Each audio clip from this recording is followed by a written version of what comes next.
Hello everyone, and welcome to the second episode of the new Celeste 90% tutorial. In this episode, I'm going to get into some of the main kind of fundamental speedrun tech that you'll be using throughout the run, starting with kind of the main basic tech, and going a little bit into the more advanced tech. Of course, I'm going to try to avoid using some of the most advanced stuff, but it's still important that you know about it. But first, before we start doing runs and before you start practicing, there are a few settings in-game I'd highly recommend you change. So first of all, if you go to your options menu, first thing, if you're running on controller, you may want to turn Rumble off, depending on how distracting you find it.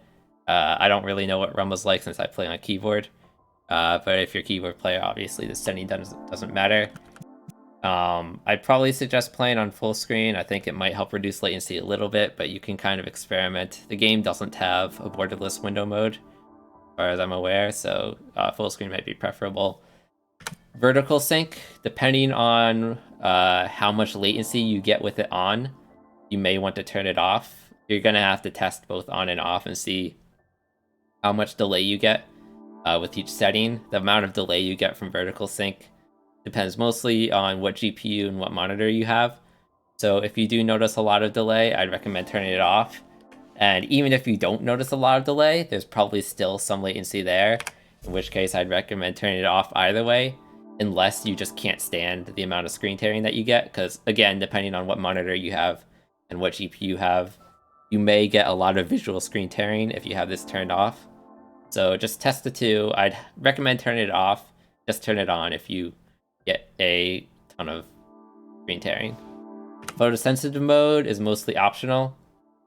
Turning it on disables a few visual effects, such as the glitch effects when near Oshiro or near Seekers, or when you hit Battlein. I prefer to have it turned on just because it gets rid of a few distractions, but it's mostly optional. Screen shape, absolutely turn this off, because it might take a little bit of time to get used to not having screen shake effects, but given how much dashing you're going to be doing throughout the speedrun, having this turned on gets extremely distracting, both for you and for viewers. So definitely turn this off. And besides that, there's also the speedrun clock. If you're only doing chapter runs, then you only need to have this set to chapter. If you're doing full game runs, like an any percent run, you should have it set to file, unless you have a live split running and visible on your capture that is capturing in game time. Because if you have it set to chapter but you're doing a full game run, verifiers need to see some sort of game timer at all times, whether it's the in-game file timer or live split. If you're running on console and you want to do a full game run, then you have to have this set to file timer, because there's no way for the auto splitter to read game time if you're playing on console. So after that, if you go to mod options, if you have the demo tool installed, make sure you enable the speedrun tool. And then these you can set however you want. You're going to want to change them kind of as you do the different rooms, but pretty much respawn speed, you can set it to whatever you want. I just leave it at the default. Auto load save state after death. If you make a save state, this just allows you to immediately reset the state every time you die, instead of having to press the load save state button every time you die. And if you're doing a section where you're okay with dying, you're going to want to turn this off. And then room timer, when you're timing a room with the speedrun timer, you can either time the next room that you go into. So if you're before transition and you want to time the next room, set this to next room. Or if you put a save state in the current room and are trying to get out of that room, set it to current room. And then number of time rooms is pretty self-explanatory. If you want to time a sequence of different rooms, you can just change this value. 14 is kind of high. I think I was doing a section of Farewell last time. And then endpoint style is just if you place a checkpoint, you can place kind of manual timing points. This just changes what it looks like. But the important part is going into button config for the demo tool. And I'd recommend, I think the default keybinds for demo tool are all right. But I'd recommend putting the load state key someplace where you can quickly press it, because if you're practicing, you're probably going to be pressing this key a lot. But then the save state, clear state, and reset room PB, and the set endpoint button, I'd probably recommend putting somewhere that you can't easily reach, because you don't want to accidentally press these keys, or else it'll reset your save state, which can get a little bit annoying if you accidentally fat finger one of the buttons. And then open debug map. This is set to tab by default if you're using debug mode, but if you're using demo tool, you can set this to whatever you want. And I just set it to E. And to use the debug map, press either tab or whatever you have set in demo tool. And it brings you to this map, and then you just click and drag to move the map around, and then right click. These red dots are different spawn points that you can go to, so you just right click near one of these spots, and it'll start you at that point. So now that all the tools and all of the initial settings are out of the way, I'll show you some of the different tech you can use. So first of all, there is the dash jump, where essentially if you're in the dash, so when you dash, there's a brief period during which you're considered in the dash state, and then when the dash ends, you exit the dash state. And if you jump during the dash state, you get this sort of forward leap that gives you a little bit more forward momentum than just a regular forward jump, and this is called a dash jump. You can do the same thing while crouching, so if you crouch and then do the same thing, so do like a forward dash and then jump, you'll get much more distance but less height, and that's known as a hyper dash. So just dash forward and then jump to dash jump. Dash basically at a diagonal downward angle, so either down right or down left, and you don't need to be in air, but even if you're on the ground, just do kind of a crouching dash like that, and then you can jump out of it to do a hyper dash. Hyper dashes are taught in the C side of core, so that's a pretty good place to practice them. Another very similar technique to the hyper dash is the wave dash, where basically you do the same thing as a hyper dash. You dash diagonally into the ground and then jump, but the difference is that with a wave dash, you start your dash in midair, so either you're falling and you're about to hit the ground, or you jump and then you just dash into the ground and then press jump. And so wave dashes are taught in Farewell, so if you've completed Farewell, you should already know how to do these. But something to notice with wave dashes is that sometimes when I wave dash, I have another dash after I jump, and other times I don't.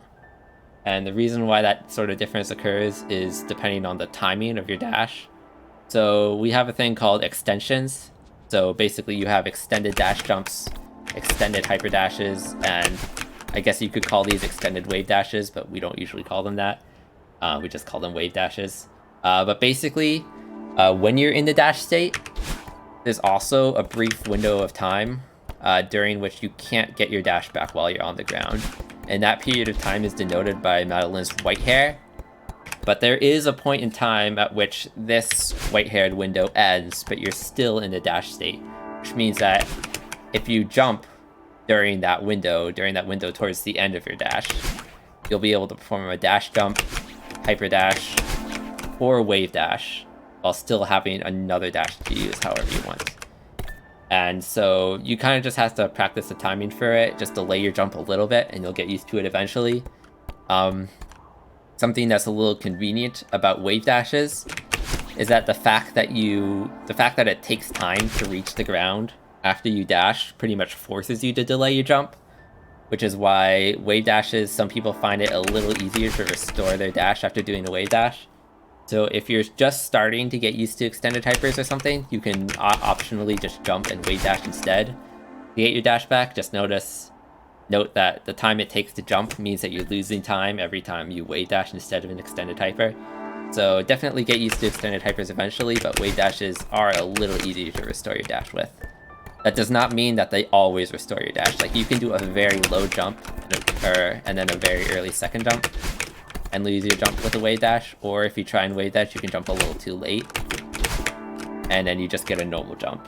The tutorial in Farewell describes losing your dash as jumping too low to the ground, like that, and not getting a wave dash as being too high to the ground. That's not exactly true, but you can kind of think of it that way, because it is possible to get your dash back from a wave dash if you're really low to the ground, if you just delay your jump as if you're doing an extended hyper. Because really, wave dashes with the dash back and extended hypers work the exact same. It's all about the timing, and just getting the correct jump height forces you to get that timing, which is why extending wave dashes are a little easier. Another sort of variant of all three of these techniques is reversals, which refers to, so when you jump during the dash jump, during a hyper, or during a wave dash, the direction that it sends you doesn't depend on the direction you dashed. It actually depends on which direction you're holding when you press jump, which means that you're able to dash in one direction and then jump in the other. So I can dash to the left, but then dash jump to the right, like that. And I can also do the same with a hyper. And you can do the same with the wave dash, though the inputs are a little bit awkward, like that. These are called reversals, so reverse dash jump, reverse hyper, reverse wave dash, and these aren't too as common as the other three, but you still use these pretty often. The main use for these is, let me go to a different room and resort where it's a little easier to demonstrate. So say you're in a situation like this, like you don't go to this spot and resort, but just say you're in a situation where you're on a really small platform and you want to do an extended hyper or an extended dash jump. Well, there's not enough room on this floor to extended hyper because you need to be on the ground when you press jump. But what you can do is, when you get an extension, so when you get your dash back, what matters is not distance that you traveled, but rather how late you jumped. So if you just dash into the wall, you still have enough time to reverse. And you'll notice I can get my dash back by doing reverse, like a reverse extended hyper. So reversals are really useful for doing extended dash jumps and hypers when you don't have enough room. Like that. There are some other situations where, like, if you're really close to a corner that you want to go over, like if you just try and hyper, you might just crash into it, but if you reverse hyper, you can move yourself far enough away from the wall that you'll go over it. But those are reversals. Another important thing to sort of combine your hypers with and wave dashes with is bunny hops, where you'll notice that when you do a hyper, when you do a wave dash, while it does send you really far and you do go really fast, you also get much less height than if you would get with a normal jump or a dash jump. Normal jumps and dash jumps are the same height, but hypers are about half as high, and wave dashes, since they're basically just hypers, are also the same height. So in situations where you want to get the speed that you get from a hyper, but you also want to get the height that you get from a regular jump, what you can do is hyper, and then the moment you hit the ground, just do a jump. And this is called a bunny hop, so like a hyper bunny hop. Or you could do like a wave dash into a bunny hop. But essentially a bunny hop is just a full jump, or there are some situations where you want to do a short jump that preserves your momentum for a little bit longer. Because when you're on the ground, you lose your speed very quickly. But if you're in the air, you decelerate more slowly. So bunny hops are just a way of keeping your speed longer by spending less time on the ground. And they're also a way of getting full jump height after performing a hyper. Next up, so those are all kind of the grounded moves that you have, but you also have sort of what can be thought of as a wall version of the dash jump. It's not exactly that, like you can't extend it or anything, but it's called a wall bounce, where if you dash up parallel to a wall and then wall jump while in the dash state, you get this extra boost of height. You'll notice I go very high. This is taught in the B side of Summit. You want to go practice there. And it basically allows you to get extra heights from upward dashes if just the height of a dash isn't enough, and also lets you go up really fast through kind of vertical areas. And something to note with wall bounces is, first of all, you don't need to be perfectly lined up with the wall to execute it. Like if you're a little too close to the wall, the up dash will actually nudge you to the side, kind of like that. Or if you're too far away from the wall, there's still a few pixels off the wall that you can be to wall boost. or wall bounce. Kind of two names for the same thing. But it's very lenient, the window where you can do that, so don't be too worried about lining it up. It's not too difficult. And another thing to note with wall bounces is that there are two different angles that you can wall bounce at. If you're not holding away from the wall, so if you're holding any direction other than away, so like if I wall bounce off the left side of this wall, if I'm either not holding any direction or I'm holding right, you get kind of a more upward wall bounce. But if you're holding away from the wall, then it'll give you some more horizontal momentum away from the wall. These give you the same height, but holding away from the wall gives you more horizontal speed. So those are kind of just two variants of the wall bounce. Another trick that has to do with walls is neutral jumping.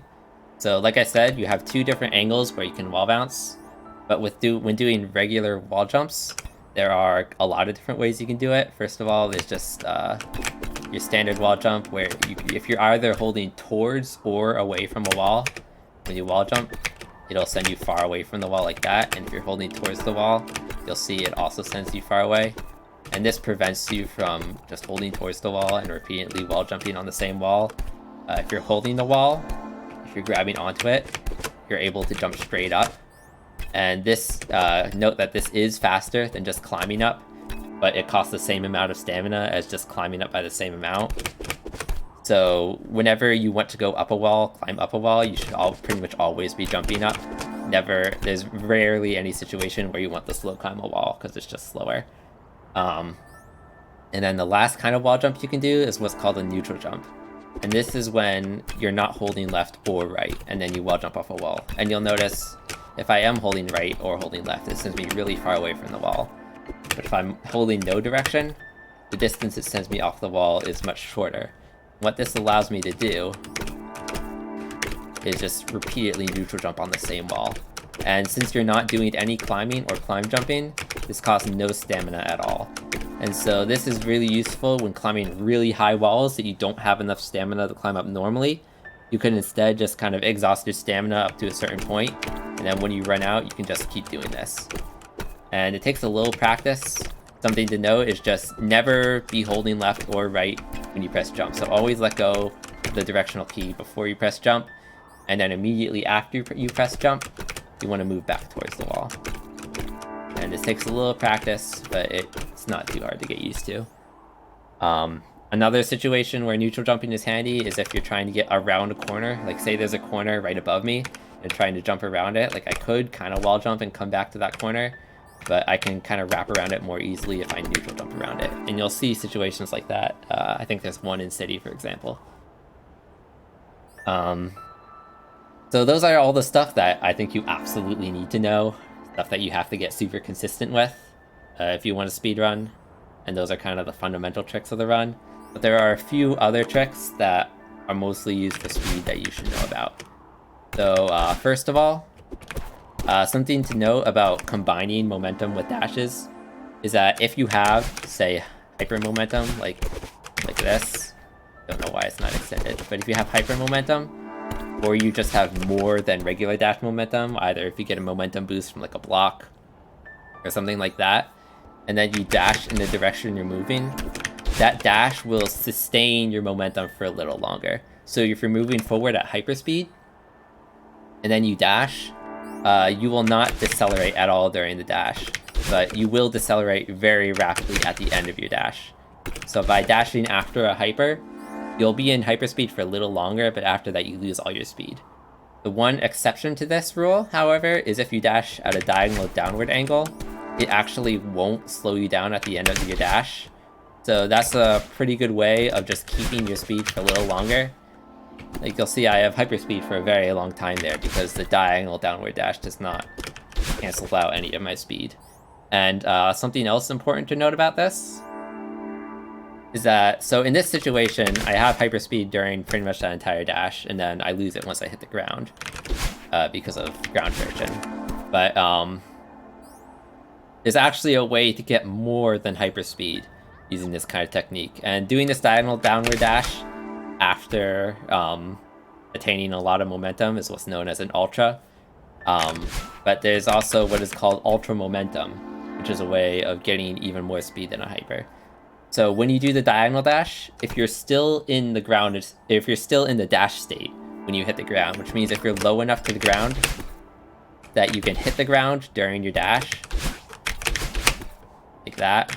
Like I'm doing a reverse hyper into ultra here, but you can do an extended hyper, you can do a wave dash. But if you're close enough to the ground when you dash diagonally such that you hit the ground during your dash, you can then perform a bunny hop and get a huge burst of speed like that. That's known as ultra momentum. And you need to be at a kind of specific height, because like if you're low to the ground, like if I'm just on the ground and trying to extend a hyper, and then I try and do an ultra, well, I mean, the jump's just gonna make me wave dash, and wave dash is the same speed as a hyper, but it's slower than ultra momentum. And if I'm too high, my dash will end before I hit the ground, which means I just keep whatever momentum I had before instead of getting that speed boost. So when you're at a kind of medium distance from the ground and you ultra into the ground and then jump when you hit the ground, then you get ultra momentum. Another tech involves corners, and pretty much there's this sort of nice little quality of life feature in Celeste where if you brush against a corner, whether it's the corner of a ceiling or a corner of a wall, if you just kind of brush the corner, you won't just stop moving horizontally. It'll preserve your horizontal speed as you pass over that corner. The only way for hitting a wall to make you lose your speed is if you're touching the wall for some number of frames. So if I kind of just like dash really against the wall, I lose my speed. But if I just barely graze a wall, I keep it. And what this allows you to do is pretty much if you like hyper or dash into a corner and you immediately jump upon hitting that corner, you'll be able to keep your momentum for longer. So you'll see if I try hypering into this wall, well, I mean, I lose all my speed because I brushed into a corner. But if I input a jump, the moment I hit it, it just catapults me right over that corner. And this is what's called a corner boost. You generally need to aim for kind of the top of the corner, or else you'll just get a normal climb jump. But what's important is that you jump right when you hit the corner, or even just buffer the jump. This is one of those situations, one of those techniques where I highly recommend you have 2 jump buttons. Because I'll notice I need to jump, like in this situation, I need to jump in order to perform the hyper. But I also need to jump to perform the corner boost. And it's kind of hard and kind of almost impossible to corner boost with just 1 jump button. So having 2 jump buttons allows you to use your first button for the hyper and then a second button for the corner boost like that. And there are also other situations where you kind of want to spam climb jumps and things like that, which 2 jump buttons really helps with. There's also something that can be applied in a few chapters. There's a notable one in Resort down here. Down here. And it has to do with how spikes work. So these spikes, kind of the wall spikes, not the circular spikes, but these wall spikes here, the way these work is that they will only kill you if you're either like moving against them like that, or if you're moving into them like that. But if you're moving in the same direction that the spikes are pointing, like that, you'll notice I did touch the spike in this situation, but you'll notice I'm passing right through it because spikes don't kill you if you're moving in the direction that they're pointing. And what this allows you to do is with walls like this is one of the few uses of what's called spike jumping, is that it allows you to actually perform a wall jump off a spiked wall. And this is another case where having 2 jump buttons helps, because I need to do a full height jump into this corner, but I also need to jump off this wall. So another case where 2 jump buttons is helpful is with spike jumps like these.